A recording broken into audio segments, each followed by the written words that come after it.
of the stars from the cast of ITV's drama Victoria. Please give it up for Leo Suter, Jordan Waller and Margaret Clunie.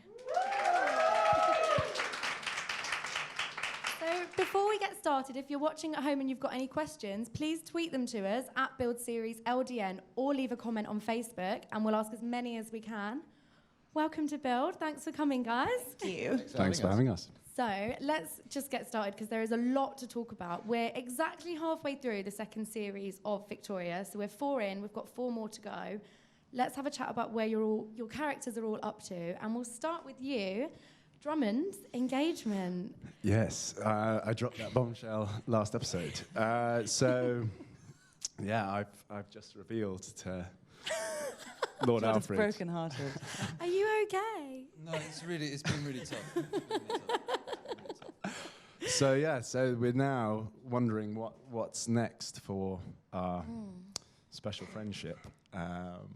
But let me assure you that it's nothing's stopped. The feelings are still strong. So we've got that to explore in the next half of the series. And obviously, let's not have a therapy session, but Lord Alfred's reaction. I know, I was absolutely heartbroken because, we've been eyeballing each other for quite a long time, and that's been very pleasant. But, I mean, the interesting thing about playing a gay character, if you can call it that, in the past, is that there's no word for it. So the feelings that we might be having for each other, and I wouldn't give you any spoilers, they are sort of indescribable, ineffable. And it means that it makes them all the more palpable for us, but we have no way of understanding them. So exactly how that develops throughout the series, you'll have to stay tuned to see.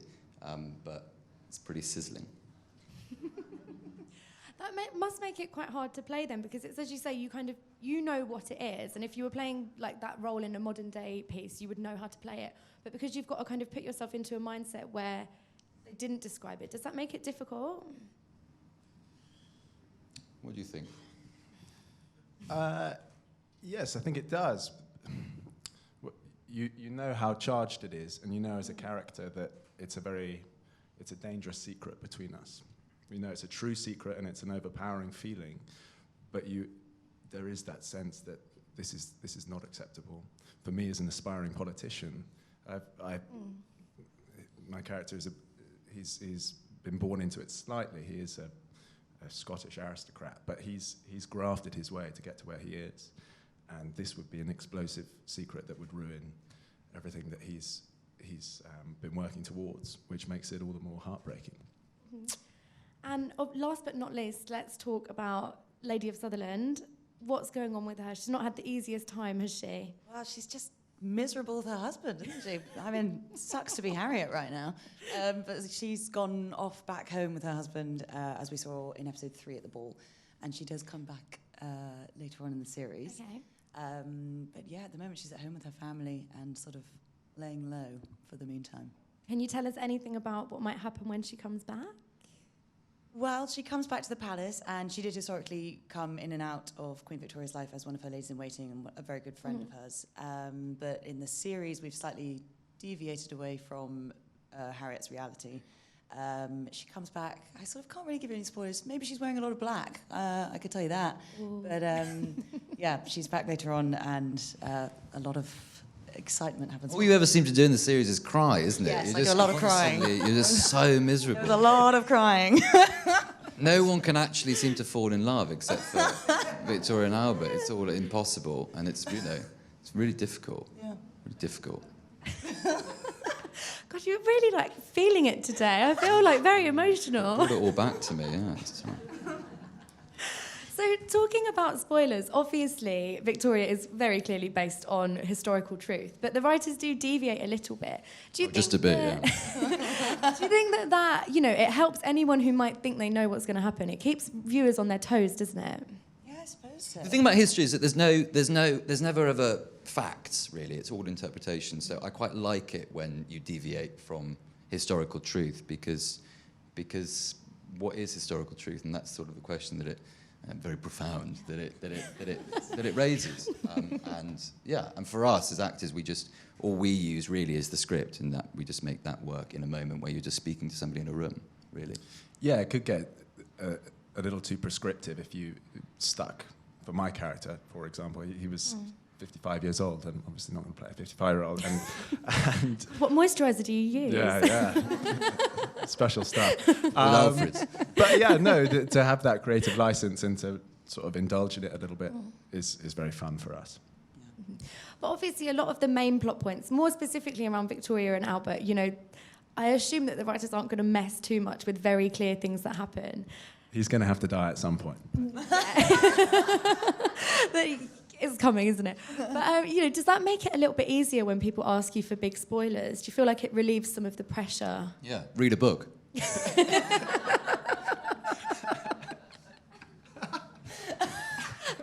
Fair. Just shouting at fans in the street. Yeah. And Leo, you joined Victoria this year. Were you a fan of the show before, or did you do some catching up once you got the part? I did. It was my parents used to watch it. It was a Sunday night treat. So I had watched. I'd been working for the first part of the series, but I watched the tail end of the first series. And when I came to the read-through, I didn't know any of these guys, and everyone in the room was very lovely, knew each other from the first series. So, but the thing that got me, the thing that really sort of hooked me, was Daisy. We were all there for the episode, and they played the theme tune, which is a wicked theme tune. And that was like, yeah, okay, I mean, I feel part of the family. That was really nice. And they all welcomed me very, very kindly. And Have they paid you to say that? Are you? Yeah, thanks. We've got a lovely picture of you in action there. Sure, there Crikey, he is. Moses. And what's it like coming into something when you have got that momentum? You know, the first series was absolutely huge. It was a brilliant hit. Does it add to your nerves in any way, or do you feel, pleased about that? It's quite helpful because you know what the style of the show is and what it's trying to do. But I think the series does something different, and it tells a different story. And I was excited to explore our storyline that goes on behind the royalty in a way. So yeah, no, it was nice to come onto something where you could see that everyone was getting along and worked well, and it was a family. And how much research, I guess this applies to all of you when you got your respective parts, how much research did you do into your characters? And where do you kind of draw that line where you say, okay, this is sort of what happened to them, but this is how I'm going to play it? Margaret? Well, I sort of read up on her a lot, and then when things did start to sort of deviate away from what happened, I was sort of like, okay, I'll draw the line at the fact that she had 11 children in real life, and I never really mentioned them. They're fine, they're at boarding school. But no, there's a lot of ladies in waiting sort of to read up about and bits like that. And it is very interesting in the whole bedchamber crisis, which we did in episode 1, I think, or episode 2 of series 1. Was all completely true, and there's a lot of politics behind the ladies in waiting, which I didn't know about beforehand. But Harriet Sutherland in particular was also a really pretty badass kind of gal, so that's great. But I don't know about you guys. I don't know much about. How many of the books did you read? Yeah. A lot. All told. Name them. Shut up. I think it's the same. It's interesting doing like a historical piece like this, because obviously we're all playing real characters. So you do all of the work, and you read all the literature and everything like that, and it's very interesting. But it is then really important, I think, to just drop it, at a certain point, and just say no. I've done my homework. Now, when you get on set, you just are that person. I am a gay lord. That's what you say to yourself. Look in the mirror in your dressing room. I am, exactly. Yeah, so my Mr. Drummond is very different to the one that existed, and I think Jordan's exactly right. It helped to build that world. For me, getting to grips with the political environment and what Peel was about, what he stood for, was useful, but then my interpretation of the character was unique. So, yeah, it helps to an extent, but you've then got to be brave and just be confident with what you've imagined and what Yeah. what you're going to give to the role. Is the whole Victorian period something you knew much about? I mean, we all study it at school, but that kind of fades away quite quick. Did you have to do a lot of general revision? Yeah, I suppose I can't remember how we started. This was like 2 years ago, but I think all the Victorian Albert, it's all at the back of your mind, and you do sort of suddenly realise that everything there's a lot of Victorian Albert around, especially in London. Like everywhere you turn, there's Victoria Street or a statue or something, and it does all sort of ring bells and stuff. But I don't know. That was a rubbish answer. Sorry. Did you have to do much revision on the general period, or? God, I feel like I'm at school now. Well, I'm just, checking you did your work. Yeah. I mean, I think it's... We all think of the Victorians, or the cliched response to the Victorians as a very repressed era, that they covered up piano chair legs because they thought they were too sexual.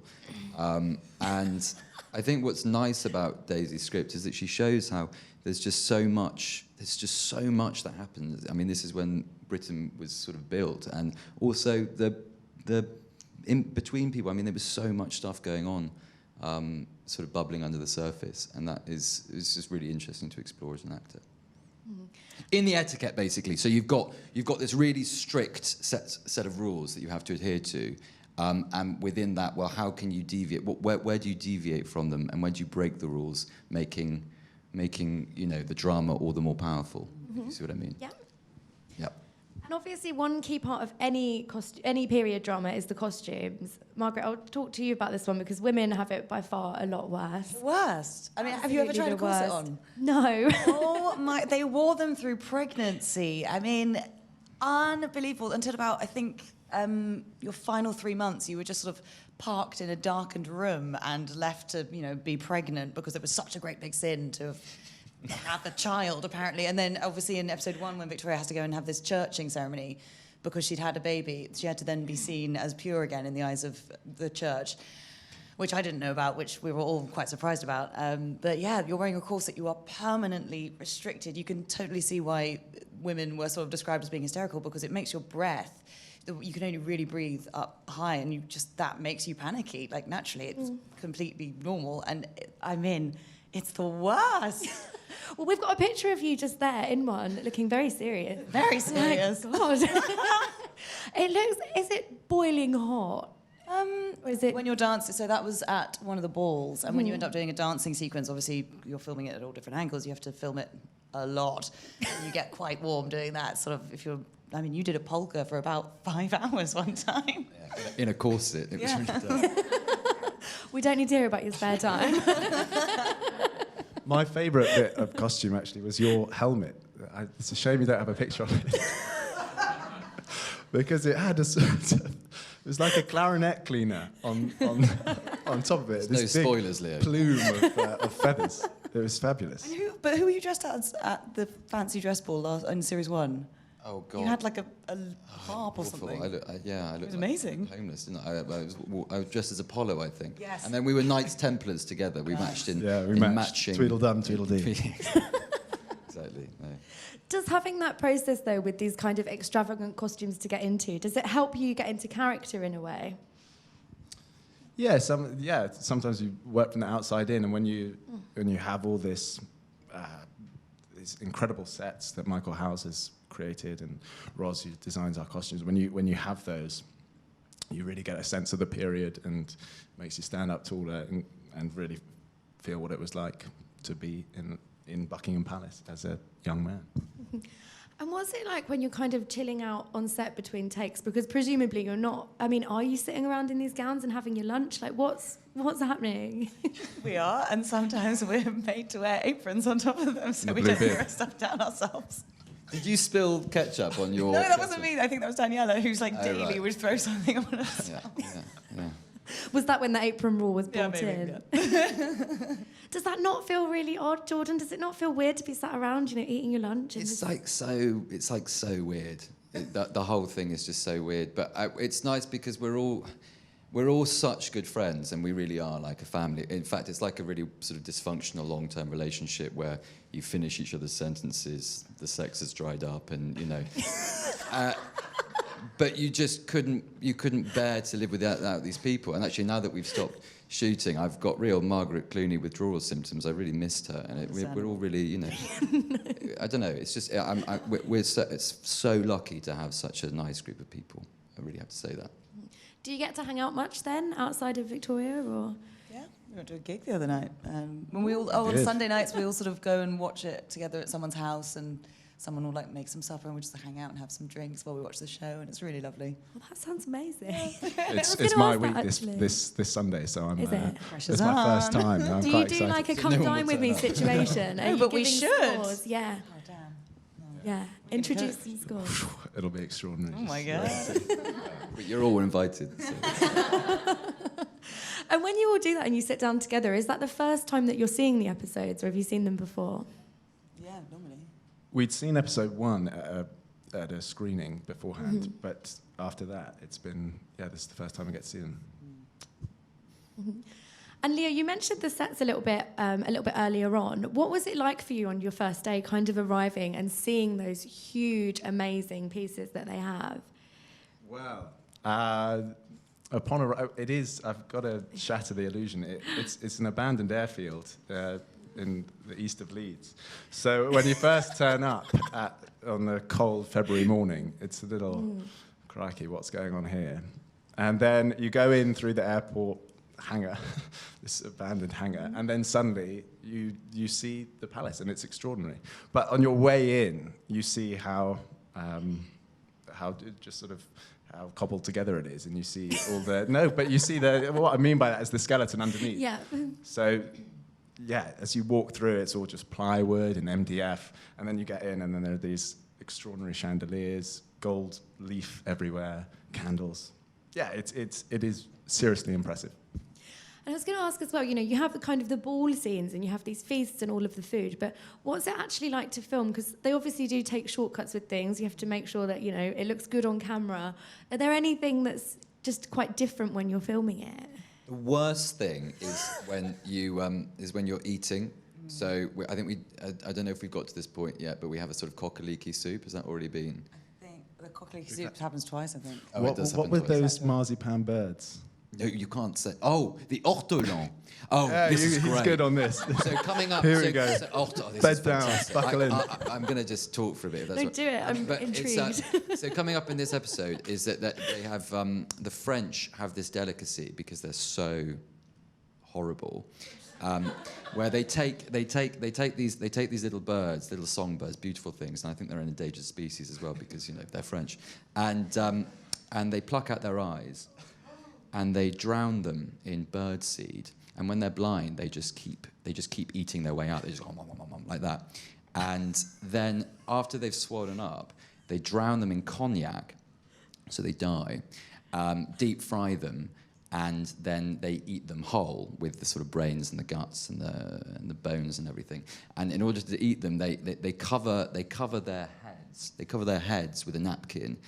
Not only to help the aromas ruminate around your nose, but also because it's so sinful that they're covering themselves from the eyes of God, which I just think is so French, isn't it? It's brilliant. And we have a scene, because we're going to France this episode, and we have a scene where the Queen is forced to contend with one of these whole birds that she has to sort of masticate in a elegant manner, and it's brilliant. But they were made of marzipan. So no birds were hurt. Anything else? I mean, I don't think you can top that, really. We have Christmas dinner on the Christmas special, which I won't tell you what that consisted of, but there was a lot of different meats on the table, and it really, after a while of filming, smelt quite special. I mean, it was a long day. It was a long, hot day that day, but there was no Food scenes are tough because you have to eat it like all the time. So Yeah. the trick is don't eat it, because every take you then have to like do the same thing again, and you end up eating horrible. Cream eclairs we did. Yeah. We got through a lot Oh of those. God, yeah, we got through a lot of Some of the profiteroles. dinner scenes where because you get there and you're like, woohoo, food, and you start eating, and then you're like, oh my God, I've got to do this all day. I mean, I ate about 5 chickens once. Chins come out to play. Well, what do you do then if you're like, I don't want to eat this food? It's like, is someone charged with the job of like bringing you a bucket to spit in? Like, how does this work? Like, some poor intern is like, No. I've done that on another job. I felt really bad about it, but not on this job. But he was just like, I'm so sorry. The worst. That's horrific. I'm so sorry to that lovely person that held a bucket. If you're watching now, Margaret sends her apologies. And you mentioned there as well the Christmas special, which I would love to talk about. Christmas television is huge. A Christmas special is a very big deal. Will you be sitting down to watch it with your family? Yeah. Are you gonna? I'll be gloating. There I am. You're gonna be like, But it's an setting easy the audience alarm. because everyone's probably had a few drinks. They're very full. Yeah. They're just very content. So yeah, I think it will be. I think it'll be very nice to watch. Victoria's good drunk is what Leah's trying to say. And no, you the words obviously you've up on filmed it already. Can you tease anything? Is it all under lock and key? I mean, there's some pretty big storylines. There's some beautiful set pieces. We filmed in Harewood House, which is one of the big stately homes up in North Yorkshire, where we do a lot of interior stuff normally. That they did set up a sort of whole frozen lake sequence in the middle of August, and there was a lot of fake snow, which really tastes horrible if it gets in your mouth as you're sort of doing a scene, and there's like fake snow blowing in your face and you're like blah blah blah, blah, blah, blah, which is unfortunate, but it looked amazing, and it was just, yeah, it was really beautiful. It's really Christmassy, Yeah. the Christmas special, which is That's good. what you'd expect. No one likes an autumnal Christmas special. And then this is my last question before we get some from the audience. But obviously, period dramas are huge. There's lots of them on television. Hopefully, we'll see a lot more. If you were going to be in another one and play a monarch, who would you want to play? Ooh, play a monarch. Yeah, Ooh. stepping it up. Have you got I one? thought the Hollow Crown. This is a boring answer, but the Hollow Crown series were Yeah. really cool, and yeah, great texts. It's a tough question. Oh my God, I don't know specifically. I love all period dramas, but I don't know. I can't think of a well, Elizabeth I is a pretty cool queen. She'd be Cool. amazing. Yeah, but there's been quite a lot of films. I think it's been done. I've missed the boat. You need to find like a 5-year period that they haven't done one of. Because obviously you've got the Judi Dench film at the moment where she's playing the older Queen Victoria, so you can just wait it out. Okay, I'll do that. Yeah? Have you got one, Jordan? Well, I suppose the amount of profiteroles that in this French episode, I could probably play Henry VIII quite well in a couple of years. But to be honest with you, anything I would happily do, anything. Just anything, we'll just get that extra clear. So we've got time for some questions from the audience. Who is first up? Hi. Hello. If you could travel back in time to any part of history, apart from the Victorian era, when would it be and why? Such a good question. Well, the thing to bear in mind is like where would you, what part of society would you be in? And also, like, you wouldn't have like toothpaste if you went back to the Egyptian times. Do you know what I mean? So it'd be like really smelly. So That's your concern about going to the Egyptian times. yeah, it would reek. It would reek. So no, I think no. You answer, but it's a really good question. Mine would be I'd go way back. I'd go 80,000 years ago to the beginning of humanity. Spend See time what with a it looked fish. like. Yeah. It would be marvellous. Yeah, no, that would be incredible. See how we got here. I mean, there's just so much to choose from. Jordan, back to you. The Romans would be pretty cool. The height of the Roman Empire would be pretty cool. Those sort of big, orgies and things. That'd be fun. And then maybe Leo's right. Maybe it is more of an investigatory thing. So you'd go for, you'd go right to the death of Christ, and you'd see, hey, is that, did that happen? Then you come back and you say, oh. So you'd go back and do some Messiah fact complex. checking. Yeah, a bit of fact checking. Yeah, come back with Take a clipboard, make sure period it's all as drama everybody pre-written. said. Yeah, exactly. Have you got one? I'm It trying is to think of a tough. good thing, because every sort of period you go back, far back, you're like, oh, as a woman, just slap another corset on. I mean, it's just oppression. So maybe someone not that sort of too long ago, something like badass like Woodstock in the 60s or something, and then Yeah. have a good time. don't go on a fact-finding mission, just enjoy it. Like, this is probably a once-in-a-lifetime opportunity. Yeah, you got it. Good answer. But that's a really good I love that question.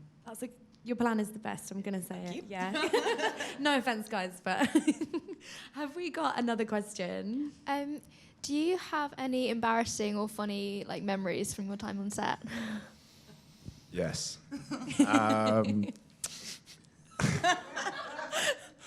Coming up in this week's episode, we go to France and we stumble upon a beautiful lake and waterfall. And we decided to go for a swim. But as might have been done at the time, we went for a skinny dip. We just took our clothes off, just two guys going for a swim, nothing particularly strange about it. Nothing to see here. Nothing to see here. Nothing to see here. But it was freezing cold. We were in Clifton Hampden, and it was pissing down with rain and freezing cold. And we had to go in naked. But they gave us these flesh-coloured wetsuits from here down, which were meant to preserve our modesty. But they turned fluorescent orange underwater. So the director came to us and said, I'm really sorry, but the wetsuits aren't working. There's kind of only one option.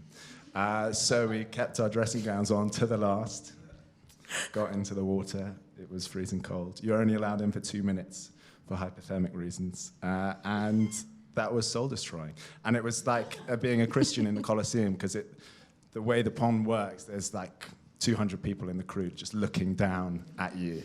Yeah. And where is it? Intently, where is it exactly? And you then emerge from the water and it's disappeared. It's shriveled into non-existence. Well, speak for yourself, darling, but yeah.